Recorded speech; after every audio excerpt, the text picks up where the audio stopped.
Hi, ಇವತ್ತು ನಾವು ಸ್ಫೂರ್ತಿದಾಯಕ ಮಾತುದೊಳಗ ಯಾರಾದರೂ ಒಬ್ಬ ಯಶಸ್ವಿ ಆಗಬೇಕಾಗಿತ್ತಂದ್ರ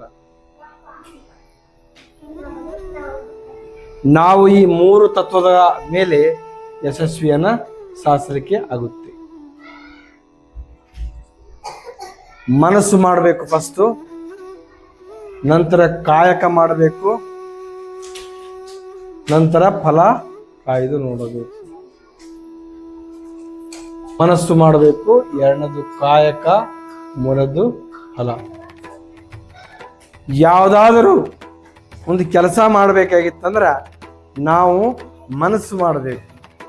ಹೇಗೆ ಮನಸ್ಸು ಮಾಡಬೇಕಂತಂದ್ರ ಗಟ್ಟಿ ಮನಸ್ಸು ಮಾಡಬೇಕು, ದೃಢವಾಗಿ ಮನಸ್ಸು ಮಾಡಬೇಕು.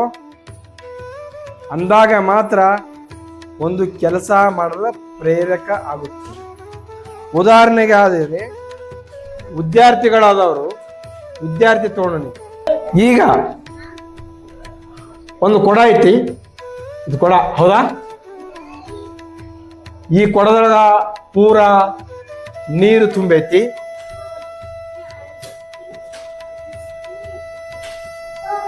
ನೀರು ತುಂಬೈತಿ. ಇನ್ನೊಂದು ಕೊಡ ತೊಗೊಂಬರ್ತೀರಿ, ಕೊಡ ತೊಗೊಂಬಂದು ಇದಕ್ಕೆ ಹಾಕ್ತೀರಿ, ನೀರು ಹಾಕ್ತೀರಿ. ಈ ನೀರು ಐತಲ್ಲ, ನೀರು ತುಂಬೈತಿ, ಮತ್ತ ನೀರು ಹಾಕ್ತೀರಿ. ಏನಾಗತ್ತಿದು?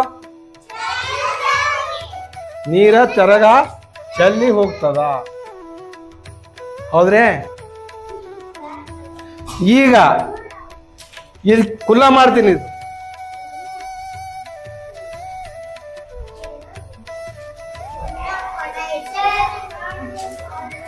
ಈ ಕುಲ್ಲ ಮಾಡಿದಾಗ ಈಗ ನೀರ್ ಹಾಕ್ತೀನಿ, ನೀರು ಹೋಗ್ತದಿಲ್ಲೋ? ಕುಲ್ಲ ಮಾಡಿದಾಗ ಖಾಲಿ ಕೊಡದಾಗ ನೀರು ಹೋಯ್ತು. ಹಂಗೆ ನಿಮ್ಮ ತಲೆ ಒಳಗ ಮೊಬೈಲ, ಟಿವಿ ಇದ್ರ ಪುಸ್ತಕದೊಳಗ ವಿಷಯ ನಿಮ್ಮ ತಲೆ ಒಳಗೆ ಹೋಗೋದು. ಅದನ್ನು ಈ ಪ್ರಯೋಗ ಮಾಡಿ ನೋಡೋ.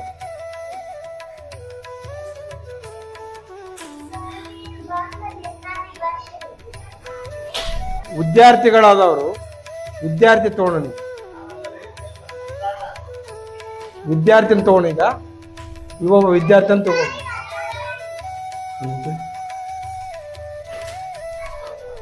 ವಿದ್ಯಾರ್ಥಿಗಳು ತಗೊಳ್ಳೋನು, ಇದು ಒಂದು ವಿದ್ಯಾರ್ಥಿ ಅಂತ ತಗೊಳ್ಳೋಣ. ಈ ವಿದ್ಯಾರ್ಥಿ ಹತ್ರ ಏನದಂದ್ರ ಮೊಬೈಲ್ ಅದ. ಮೊಬೈಲ್ ಅದ, ತೆರ್ಯಾಗ ಮನಸ್ಸಿನಾಗ ಮೊಬೈಲ್ ಅದ, ಟಿವಿ ಅದ.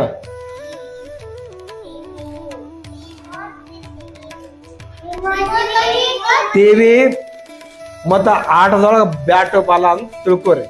ಆಟದ ಕುಂಟಲಪೆ ಏನಪ್ಪ ಆಟಗಳದಾವ. ಹಿಂಗಿದ್ದಾಗ ನಿಮ್ಮ ತಂದೆ ತಾಯಿ ಪಾಲಕರಾದವರು ಪುಸ್ತಕ ಕೊಟ್ರ, ಪುಸ್ತಕ ಓದ್ತಿರೇನು? ಮತ್ತೆ ತೆಲಾಗಿದ ಅದ ಹೆಂಗ ಓದ್ತೀನಿ? ತೆಲ ಅಂತ ತೆಗದ್ರ ಈ ಪುಸ್ತಕ ಓದಾಕ ಬರ್ತದೆ ಅಂತ ಹೇಳ್ತೀನಿ. ಅದಕ್ಕೆ ನಾ ಈಗ ಏನ್ ಮಾಡ್ತೀನಿ, ಇದು ಮೊಬೈಲ್ ತೆಗಿತೀನಿ, ಮೊಬೈಲ್ ಹೋಯ್ತು. ಆಮೇಲೆ ಟಿವಿನೂ ತೆಗಿತೀನಿ, ಬ್ಯಾಟ್ ಬಾಲ್ನು ತೆಗಿತೀನಿ, ಆಟನೂ ಹೋಯ್ತು.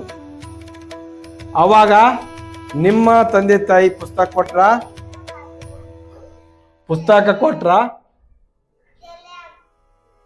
ಇದು ತೆಲ ಹೋಗ್ತದೋ ಇಲ್ಲ? ಗುರು ಇರ್ತಾನ, ಒಬ್ಬ ಗುರು ಇರ್ತಾನ. 4 ಮಂದಿ ಶಿಷ್ಯರೊಂದಿಗೆ ಏನ್ ಮಾಡ್ತಾನ? ಶಿಷ್ಯರು ಕೂಡ್ಕೊಂಡು ನದಿ ಹತ್ರ ಹೋಗ್ತಾನ. ನದಿ ಹತ್ರ ಹೋಗಿ ಪ್ರಕೃತಿ ಸೌಂದರ್ಯ ನೋಡ್ತಿರ್ತಾರ ಗುರು ಮತ್ತು ಶಿಷ್ಯರು. ಆವಾಗ ಅಲ್ಲಿ ಏನೋ ಒಂದು ಕರಿಯ ಕಂಬಳಿ ಕರಿ ಕಂಬಳಿ ಟೈಪ್ ಅಲ್ಲಿ ಹೊಂಟಿರ್ತಾವ. ಕರಿ ಕಂಬಳಿ ಟೈಪ ಹೊಂಟ್ಯಾರ. ಒಬ್ಬ ಶಿಷ್ಯ ಅಂತಾನ ಗುರುಗಳ ಅಲ್ಲೇನೋ ಕರೆಯರ್ ಹೊಂಟದ, ನಾ ತಗೊಂಬರ್ತೀನಿ, ಕಂಬಳಿ ಐತಿ ತಗೊಂಬರ್ತೀನಿ ಅಂತ. ಕರಿ ಕಂಬಳಿ ಅದ ಗುರುಗಳ, ಅದನ್ನ ತಗೊಂಬರ್ತೀನಿ ಅಂತೇಳಿ ಗುರುಗ ಈ ಶಿಷ್ಯ ಹೇಳ್ತಾನ. ಬ್ಯಾಡ ಅಂತಾನ ಗುರು. ಇಲ್ಲಿ ಗುರುಗಳ ನಾ ಹೋಗೇ ಬಿಡ್ತೀನಿ ಅಂತೇಳಿ ಹೋಗಿ ಬಿಡ್ತಾನ. ಗುರುನ ಮಾತು ಕೇಳಾದನ, ಹಿಡ್ಕೋತಾನ ಕಂಬಳಿ, ಚೀರಾಡಕತ್ತಾನ. ಕಾಪಾಡ್ರಿ ಅಂತ ಚೀರಾಡ್ತಾನ. ಯಾಕೆ ಚೀರಾಡ್ತಪ್ಪ ಬಾ ಅಂತೇಳಿ ಗುರು ಹೇಳ್ತಾನ. ಗುರುಗಳ ನಾ ಕೈ ಬಿಟ್ಟು ಬಾರೋ ಅಂತ ಹೇಳಿ ಗುರು ಹೇಳ್ತಾನ. ಗುರು ಹೇಳಿದಕ್ಕ ಶಿಷ್ಯ ಏನ್ ಹೇಳ್ತಾನ ಗೊತ್ತಾನ, ಗುರುಗಳ ನಾ ಬಿಟ್ಟಿನ್ರಿ, ಅದು ನನ್ ಬಿಡಾವದು ಅಂತ. ಹಾಗಾದ್ರೆ ಅದು ಏನಾಗಿತ್ತು? ಕರೆ ಕಂಬಳಿ ಇರ್ಲಿಲ್ಲದು, ಮೊಸುಳಿತ್ತು. ಆ ಮೊಸುಳಿಗೆ ಇವ ಬಿಟ್ರು, ಆ ಮೊಸುಳಿ ಇವನಿಗೆ ಬಿಡ್ಲಿಲ್ಲ. ಅದಕ್ಕ ಗುರುವಿನ ಮಾತವನ್ನ ನಾವು ಕೇಳಬೇಕು. ಏನ್ ಮಾಡ್ಬೇಕು? ಗುರುವಿನ ಮಾತವನ್ನ ಕೇಳಬೇಕು. ಈ ಕರಿ ಕಂಬಳಿಯನ್ನ ಬಿಟ್ಟು ಬರ್ಲಾರ್ದೆ ಅಲ್ಲೇ ಅವ ಏನ್ ಮಾಡ್ದ? ಶಿಷ್ಯ ಪ್ರಾಣವನ್ನ ಕಳೆದುಕೊಂಡ. ಹಂಗ ನಾವು ಗುರುಗಳು ಹೇಳಿದ ಮಾತವನ್ನ ಕೇಳಬೇಕು.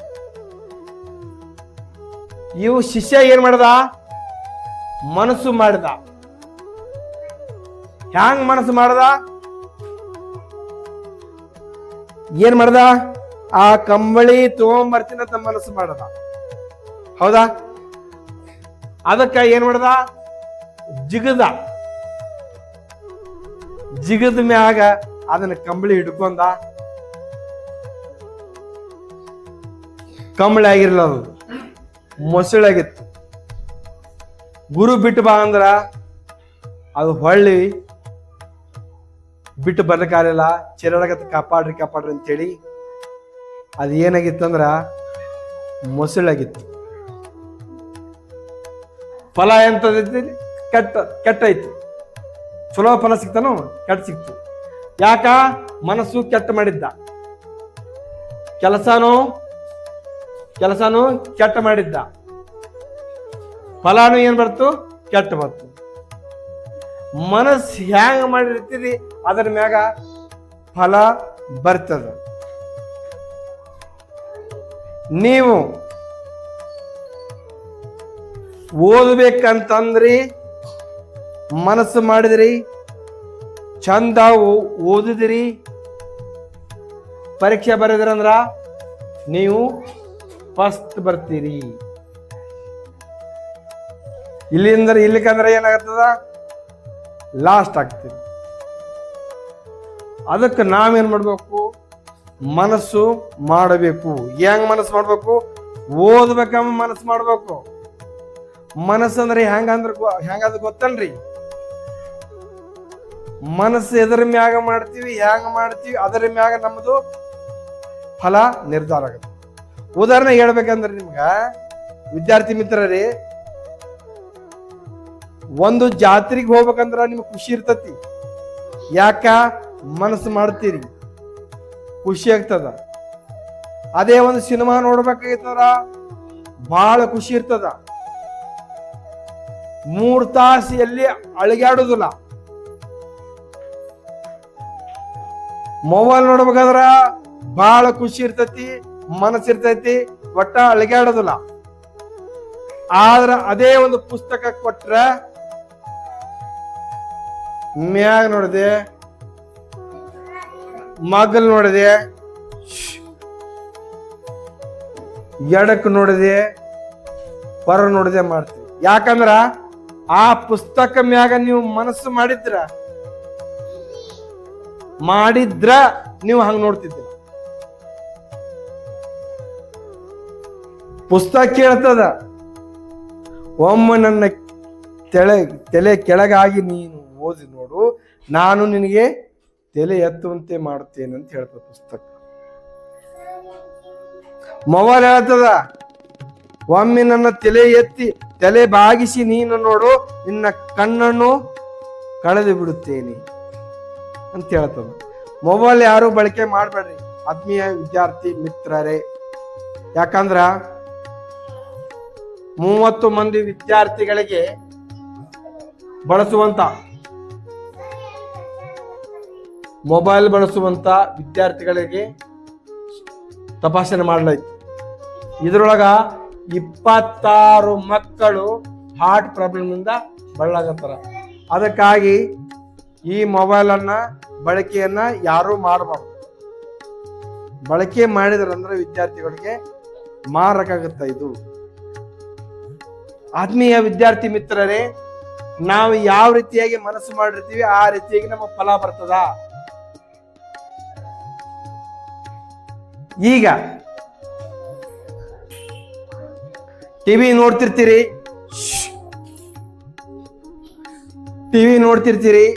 ಸಸ್ಪೆನ್ಸ್ ಟಿವಿ, ಅದು ಸಸ್ಪೆನ್ಸ್ ಮೂವಿ. ಅದ್ರೊಳಗ ತದೇಕ ಚಿತ್ತದಿಂದ ನೋಡ್ತೀರಿ. ನೋಡುವಾಗ ಕರೆಂಟ್ ಹೋದ್ಬಿಟ್ಲೆ ಅಯ್ಯಯ್ಯೋ ಅಂತ ಬೇಜಾರಾಗ್ತದೆ. ಯಾಕ? ಅಲ್ಲೇ ನಿಮ್ ಇಂಟ್ರೆಸ್ಟ್ ಕ್ರಿಯೇಟ್ ಆಗಿರ್ತದ. ಅದೇ ರೀತಿಯಾಗಿ ಮೊಬೈಲ್ ಒಳಗ ಇಂಟ್ರೆಸ್ಟ್ ಕ್ರಿಯೇಟ್ ಆಗಿರ್ತದ. ಟಿವಿ ಒಳಗ ಇದು ಪುಸ್ತಕ ಇಟ್ಕೊಂಡ್ರಂದ್ರ ಯಾರಾದ್ರೂ ಕರೆದ್ರ ಪಟ್ನ ಹೋಗ್ತೀರಿ. ಯಾಕೆ ಪಟ್ನ ಹೋಗ್ತೀರಿ ಅಂತಂದ್ರ ಅಲ್ಲಿ ಮನಸ್ಸಿರಂಗಿಲ್ಲ. ಮನಸ್ಸು ಹಗರಿತ್ತಂದ್ರ, ನಿಮ್ಮ ಮನಸ್ಸು ಕುಲ ಇತ್ತಂದ್ರ, ಯಾವ ರೀತಿಯಾಗಿ ನೀರು ನೀವು ತುಂಬಬೇಕಾದ್ರೆ ಖಾಲಿ ಇದ್ರ ಹೋಗುತ್ತಾ, ಇಲ್ಕ ಹೋಗೋದಿಲ್ಲ. ಮನಸ್ಸು ಹಾಗೆ ಸ್ವಚ್ಛ ಇತ್ತಂದ್ರ ಪುಸ್ತಕದಲ್ಲಿರುವಂತ ಜ್ಞಾನ ಒಳಗೆ ಹೋಗ್ತದ, ಮತ್ತೆ ಇಂಟ್ರೆಸ್ಟ್ ಬರ್ತದ. ಮತ್ತೆ ನೀವು ಯಾರಾದ್ರೂ ಹೊರಗೆ ಕರೆದ್ರಂದ್ರ ಬರಂಗಿಲ್ಲ, ಹೋಗು, ಇನ್ನ 10 ನಿಮಿಷ ಹೋಗ್ಲಿ ಅಂತೀರಿ.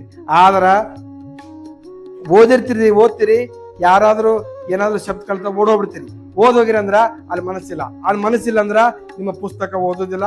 ಪುಸ್ತಕ ಓದಿಲ್ಲ ಅಂದ್ರ ನೀವು ಪರೀಕ್ಷೆದಲ್ಲಿ ಪಾಸ್ ಆಗೋದಿಲ್ಲ.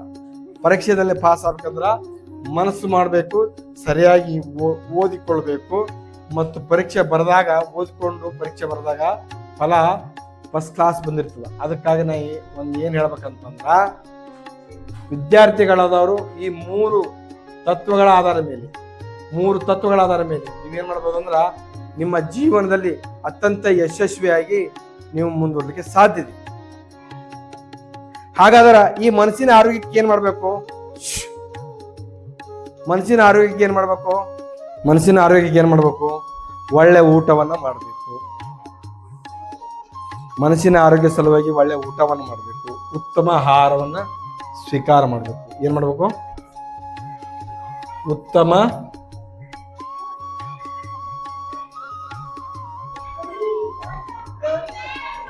ಆಹಾರವನ್ನ ಸ್ವೀಕಾರ ಮಾಡಬೇಕು. ಒಂದು, ಉತ್ತಮ ವಿಚಾರವನ್ನ ಮಾಡಬೇಕು. ಉತ್ತಮ ಕಾಯಕ ಮಾಡಬೇಕು. ಇದರಿಂದ ಏನಾಗತ್ತಂದ್ರ ಯಶಸ್ವಿ ಆಗ್ತದೆ. ಉತ್ತಮ ಆಹಾರ ಅಂದ್ರೆ ಏನು? ಹಣ್ಣು, ತರಕಾರಿ, ವಿಟಮಿನ್ಸ್ ಇರುವಂಥ ಪದಾರ್ಥಗಳು ನೀವು ಊಟ ಮಾಡಿದ್ದೇ ಆದಲ್ಲಿ ಮನಸ್ಸು ತಾನಾಗಿ ನಿರ್ಮಾಣ ಆಗ್ತದೆ. ಅತ್ಯಂತ ಸೂಕ್ಷ್ಮ ಆಹಾರಗಳು ಏನಾಗ್ತಂದ್ರ ಮನಸ್ಸಾಗಿ ಪರಿವರ್ತನೆ ಆಗ್ತದೆ. ಅದಕ್ಕೆ ಸದೃಢವಾದ ದೇಹದಲ್ಲಿ ಸದೃಢವಾದ ಮನಸ್ಸು ಇರುತ್ತೆ ಅಂತ ಹೇಳ್ತಾರೆ. ಅದಕ್ಕೆ ನಮ್ಮ ದೇಹ ಎಷ್ಟು ಚೆನ್ನಾಗಿರ್ತದೆ, ಊಟ ಚೆನ್ನಾಗಿ ಮಾಡ್ತೀವಿ, ಮನಸ್ಸು ಕೂಡ ಅಷ್ಟೇ ಸದೃಢ ಆಗಿರ್ತದೆ. ವಿಚಾರ ಬಂದಾಗ ಉತ್ತಮವಾದ ವಿಚಾರಗಳು ನಮ್ಮನ್ನ ಎತ್ತರ ಸ್ಥಾನದಲ್ಲಿ ನಮಗ ಕೊಂಡೊಯ್ತಾವ. ಉತ್ತಮ ವಿಚಾರಗಳು ಉತ್ತಮವಾಗಿ ಎತ್ತರಕ್ಕೆ ಹೋಯ್ತಾವ. ಉದಾಹರಣೆಗೆ ಒಂದು ಕಬ್ಬಣ ತುಕ್ಕು ಹಿಡಿದು ತಾನೇ ನಾಶ ಆಗುತ್ತೆ. ಬ್ಯಾರೆ ಯಾವುದು ಲೋಹ ನಾಶ ಮಾಡೋದಿಲ್ಲ. ಅದಕ್ಕೆ ತುಕ್ಕು ಹಿಡಿದು ಜಂಗತಿ ಯಾವ ರೀತಿ ಕಬ್ಬಣ ನಾಶ ಆಗುತ್ತಾ, ಮನುಷ್ಯ ತನ್ನ ಕೆಟ್ಟ ಆಲೋಚನೆಯಿಂದ ನಾಶ ಆಗ್ತಾನೆ. ಅದಕ್ಕಾಗಿ ಉತ್ತಮವಾದ ಆಲೋಚನೆಗಳು ನಮ್ಮಲ್ಲಿರಬೇಕು. ಅದೇ ರೀತಿಯಾಗಿ ಉತ್ತಮ ಆಲೋಚನೆ ವಿಚಾರ ಇರ್ತದೆ, ಉತ್ತಮವಾಗಿ ಕೆಲಸ ಮಾಡ್ತೀವಿ. ಉತ್ತಮವಾದ ಕೆಲಸ ಮಾಡಿದ್ರ ನಿಮ್ಮದು ಏನಾಗುತ್ತಂದ್ರ ಫಲ ಉತ್ತಮವಾಗಿ ಬರ್ತದ. ಆತ್ಮೀಯ ವಿದ್ಯಾರ್ಥಿ ಮಿತ್ರರೇ, ನಾಳಿನ ಒಂದು ಜಯ ಗೆಲುವು ಇವತ್ತಿನ ಕೆಲಸ. ಇವತ್ತಿನ ಕೆಲಸ ನಮ್ಮ ಮನಸ್ಸು.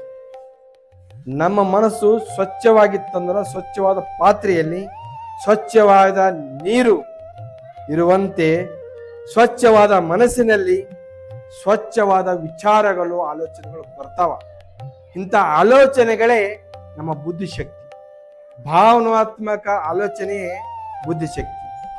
ಆದ್ದರಿಂದ ಮನಸ್ಸು ಮಾಡಬೇಕು. ಹ್ಯಾಂಗ ಮನಸ್ಸು ಮಾಡಬೇಕು? ದೃಢ ಮನಸ್ಸು ಮಾಡಬೇಕು, ಅಚಲವಾದ ಮನಸ್ಸು ಮಾಡಬೇಕು.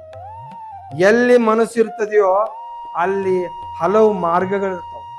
ಅದಕ್ಕೆ ನಾವು ಪುಸ್ತಕವನ್ನ ಇಷ್ಟಪಟ್ರ ಕಷ್ಟ ಇಲ್ಲದೇ ಅದನ್ನು ಅರ್ಥ ಮಾಡಿಕೊಳ್ಬಹುದು. ಮತ್ತು ಮನಸ್ಸು ಹೆಂಗಿರ್ಬೇಕಪ್ಪ ಅಂತಂದ್ರ ಕುಲ್ಲ ಆಗಲೇ ಪಾತ್ರೆ ಒಳಗೆ ನೀರು ಹೆಂಗೆ ಹಾಕ್ತೀರಿ ನೋಡ್ರಿ, ಹಂಗ ಕುಲ್ಲ ಮನಸ್ಸಿರ್ಬೇಕು.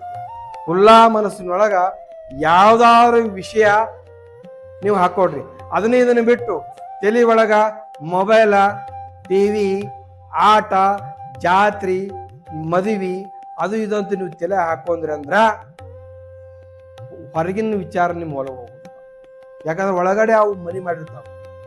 ನಿಮ್ಮ ಮನಸ್ಸು ಸ್ವಚ್ಛ ಇರಬೇಕು. ನಿಮ್ಮ ಮನಸ್ಸು ಕುಲ್ಲ ಇರ್ಬೇಕಂದ್ರ ತಲೆಯಾಗಿಂದು ಮೊಬೈಲ್ ತೆಗೀರಿ, ತಲೆಯಾಗಿಂದು ಟಿವಿ ತೆಗೀರಿ, ತಲೆಯಾಗಿಂದು ಆಡಂಬರ ವಿಚಾರ ತೆಗೀರಿ. ಅವಾಗ ಸ್ವಚ್ಛವಾದ ನೀರಿನಲ್ಲಿ ನಿಮ್ಮ ಮುಖ ಕಾಣುವಂಗ ಪುಸ್ತಕದಲ್ಲಿ ನಿಮ್ಮ ಮನಸ್ಸು ಕಾಣ್ತೀರಿ. ನಿಮ್ಮ ತಂದೆ ತಾಯಿ ಕಷ್ಟಪಟ್ಟು ದುಡಿತಿರ್ತಾರ. ಒಂದು ಪುಸ್ತಕ ಹಿಡ್ಕೊಂಡು ಚಂದ ಓದುವಂತ ಮನಸ್ಸು ನೀವು ಮಾಡಿದ್ರಂದ್ರ ಜೀವನದಲ್ಲಿ ಯಶಸ್ವಿ ಆಗ್ತೀವಿ. ಅದಕ್ಕೆ ನಾವು ಇವತ್ತಿನ ಮೇನ್ ಟಾಪಿಕ್ ಇಟ್ಟಿದ್ದು ಯಾವುದಂತಂದ್ರ ಮನಸ್ಸು ಮುಖ್ಯ. ಮನಸ್ಸು ಆದ ನಂತರ ವಿಚಾರ ಬರ್ತದ. ವಿಚಾರ ತಕ್ಕಂತೆ ಕೆಲಸ ಮಾಡ್ತೇವೆ. ಕೆಲಸದ ತಕ್ಕಂತೆ ನಮಗ ಫಲ ಬರ್ತದ. ಅದಕ್ಕೆ ಹೇಳ್ತಾನ ಶ್ರೀಕೃಷ್ಣ ಪರಮಾತ್ಮ ಏನ್ ಹೇಳ್ತಾನಂತಂದ್ರ, ಮಾಡೋ ಕೆಲಸ ನೀವು ಶುದ್ಧವಾಗಿ ಮಾಡಬೇಕು. ಫಲ ಆ ಭಗವಂತನಿಗೆ ಕೊಡ್ಬೇಕು. ಚಲೋ ಕೆಲಸ ಮಾಡಿದ್ರೆ ಫಲ ಚಲೋನೆ ಬರ್ಬೇಕಲ್ಲ. ಚಲೋದ್ ಬಿತ್ತಿದ್ರೆ ಚಲೋ ಬರ್ತದಿಲ್ಲ. ಬೇವಿನ ಬೀಜ ಬಿತ್ತಿ ಮಾವಿನ ಬೆಳೆ, ಮಾವಿನ ಹಣ್ಣ ನಿರೀಕ್ಷೆ ಮಾಡಿದ್ರೆ ಹಂಗ ಮಾವಿನ ಹಣ್ಣನ್ನ ಗಿಡವನ್ನ ಬಿತ್ತಿ ಮಾವಿನ ಹಣ್ಣನ್ನ ನೀವು ಪಡಿಬೇಕು. ಹಾಗೆ ಒಳ್ಳೆಯ ವಿಚಾರ ಬಿತ್ತಿದ್ರೆ ಒಳ್ಳೆಯ ಫಲ ನಿನಗೆ ಸಿಗ್ತದ. ಸುಮಾರ ವಿಚಾರ ಬಿತ್ತಿದ್ರ ನಿನಗೆ ನಾಶ ಆಗ್ತೀಯಾ. ಅದಕ್ಕಾಗಿ ಮನಸ್ಸು, ಅಚಲವಾದ ಮನಸ್ಸು ನಿಮ್ಗ ಸದೃಢವಾದ ಎತ್ತರ ಸ್ಥಾನದಲ್ಲಿ ನಿಮಗೆ ಒಯ್ತದ ಅಂತ ಹೇಳ್ತಾ ಮುಂದಿನ ಒಂದು ವಿಡಿಯೋದೊಂದಿಗೆ ನಾವು ಮತ್ತೆ ಭೇಟಿ ಆಗ್ತೀವಿ. ಈ ವಿಡಿಯೋದೊಳಗ ಸೃಜನಿಕ ಟಿವಿ ಯೂಟ್ಯೂಬ್ ಚಾನಲ್ ಇದೆ ನೋಡಿ. ಈ ಯೂಟ್ಯೂಬ್ ಚಾನಲ್ ಅನ್ನ ಪ್ರತಿಯೊಬ್ಬರು ಸಬ್ಸ್ಕ್ರೈಬ್ ಮಾಡಬೇಕು. ಈ ಸಬ್ಸ್ಕ್ರೈಬ್ ಮಾಡೋದ್ರಿಂದ ನಿಮ್ಗೆ ಯಾವುದೇ ಹಣ ಖರ್ಚಾಗೋದಿಲ್ಲ. ಇದು ಫ್ರೀ ಚಾರ್ಜ್ ಇರ್ತದ. ಮತ್ತು ನೀವು ಲೈಕ್ ಮಾಡ್ಬೇಕ್ರಿ. ಯೂಟ್ಯೂಬ್ ಚಾನಲ್ ಏನ್ ಮಾಡಬೇಕು? ಫಸ್ಟ್ ಸಬ್ಸ್ಕ್ರೈಬ್ ಮಾಡ್ಕೋಬೇಕು. ಏನ್ ಮಾಡ್ಬೇಕು? ಆಮೇಲೆ ಏನ್ ಮಾಡ್ಬೇಕು? ಲೈಕ್ ಮಾಡ್ಬೇಕು. ಏನ್ ಮಾಡ್ಬೇಕು? ಯಾಕೆ ಲೈಕ್ ಮಾಡ್ಬೇಕಂದ್ರ ನಮ್ಮಂತವ್ರಿಗೆ, ವಿಡಿಯೋ ಮಾಡೋರಿಗೆ ಒಂದು ಸಪೋರ್ಟ್ ಇದ್ದಂಗ, ಇನ್ನ ಮಾಡ್ಲಿಕ್ಕೆ ಹೆಚ್ಚಿನ ಪ್ರೋತ್ಸಾಹ ಸಿಗ್ತದೆ. ಮುಂದೆ ಏನ್ ಮಾಡ್ಬೇಕವ? ಶೇರ್ ಮಾಡ್ಬೇಕು. ಶೇರ್ ಯಾಕೆ ಮಾಡ್ಬೇಕಂದ್ರ ನಾವು ಮಾಡಿದಂತ ವಿಡಿಯೋ 4 ಜನಕ್ಕೆ ತಲುಪಬೇಕು. ಯಾಕಂದ್ರೆ ಕಷ್ಟಪಟ್ಟು ಮಾಡಿರ್ತೀವಿ, ಇಷ್ಟಪಟ್ಟು ಮಾಡಿರ್ತೀವಿ. ಹಿಂಗಾಗಿ ನಾವು ಮಾಡೋದು ವಿಡಿಯೋಗಳು ಎಲ್ಲರಿಗೆ ತಲುಪಿಸಿದ್ರಂದ್ರ ನಮಗ ನೀವು ಬೆಳೆಸಿದಂತ ಕೀರ್ತಿ ನಿಮ್ದಾಗ್ತದೆ. ಇದರ ಮೂಲಕ ನಾವು ಹೆಚ್ಚಿನ ವಿಡಿಯೋ ಮಾಡ್ಲಿಕ್ಕೆ ಸಹಾಯ ಆಗ್ತದ. ಇದಕ್ಕೇನ್ ಹೇಳ್ತೀವ? ನೀನು ಸಬ್ಸ್ಕ್ರೈಬ್ ಮಾಡ್ಕೊ ಅಂತ ಹೇಳ್ತಿಲ್ಲ? ಮಾಡ್ಕೋತಿ? ಎಲ್ಲರೂ ಸಬ್ಸ್ಕ್ರೈಬ್ ಮಾಡ್ಕೊರಿ.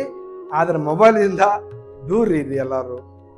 ನಮ್ಮ ಈ ಒಂದು 3 ತತ್ವದ ಆಧಾರದ ಮೇಲೆ ಹಲವಾರು ಜನ ಯಶಸ್ವಿ ಕಂಡಿದ್ದಾರೆ. ಅದಕ್ಕೆ ಎಲ್ಲರಿಗೂ ಮತ್ತೊಮ್ಮೆ ಈ ಟಾಪಿಕ್ ಅನ್ನ ಇಟ್ಟುಕೊಂಡು ನೀವು ಎತ್ತರ ಸ್ಥಾನಕ್ಕೆ ಬೆಳೀರಿ ಅಂತ ಅನ್ಕೊಂತ ಈ ವಿಡಿಯೋ ಮುಗಿಸ್ತಾ ಇದ್ದೇನೆ. ನಮಸ್ಕಾರಗಳೊಂದಿಗೆ.